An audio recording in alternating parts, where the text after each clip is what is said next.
Necəsiniz dostlar?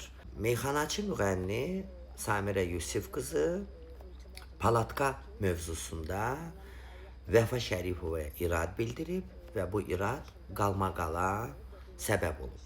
Gündəmi zəbt edib, mən də elə öz izləyicilərimlə qısaca öz fikirlərimi bölüşmək istəyirəm.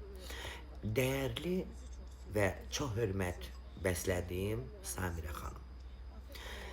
Bir çox hallarda fikirlərinizi bəyənirəm, amma son bu fikirlərinizdə ədalət görmürəm.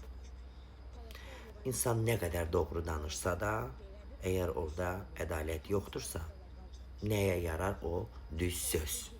Qarşı tərəf oturub ad çəkməsə də vicdan, anan qəbirdə itlə yatır deyəndə bir kollega olaraq həmkarınıza eyni şəkildə irad bildirdinizmi ki, biz incəsənət adamlarıyıq, biz belə canlı yayımlarda belə cümlələr qura bilmərik dedinizmi? Yox. Kiminsə ölüsünü söyəndə, kiminsə dirisini söyəndə bu bizə toxunmur. Amma palatka mı toxunur? Elə də deyirsiniz ki, nə olub palatkalara? Vallahi zamanında nə olubsa elə palatkalarda olub. Mən anlayıram, palatka bizim adət ənənəmizdir. Keçmişdə gözəl toylarımız olub, amma hər şeydə elə gözəl də olmayıb. Nə olub palatkaya? Əzizim Samirə xanım, siz məndən yaxşı bilirsiniz nələr olub palatkada. Yəni olanda elə palatkada da olur, hər yerdə olur.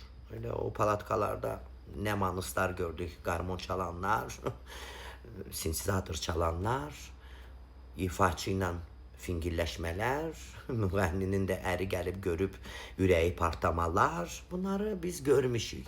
Bakı balaca şəhərdir, Bakının kəndləri çox bir-birinə tez-tez məlumatı ötürən kəndlərdir. Ona görə də belə də çox belə qaldırmayın da nə olub palatkalara. Məni yandıran bilirsiniz nədir Samirə xanım, siz özünüz bilirsiniz nə olub palatkalara, amma çıxıb belə irad bildirirsiniz.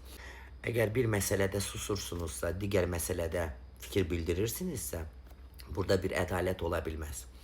Ona görə də nə qədər düz danışırsan danış, bir mövzuda ədalət yoxdursa, o düzün də orada heç bir əhəmiyyəti olmur.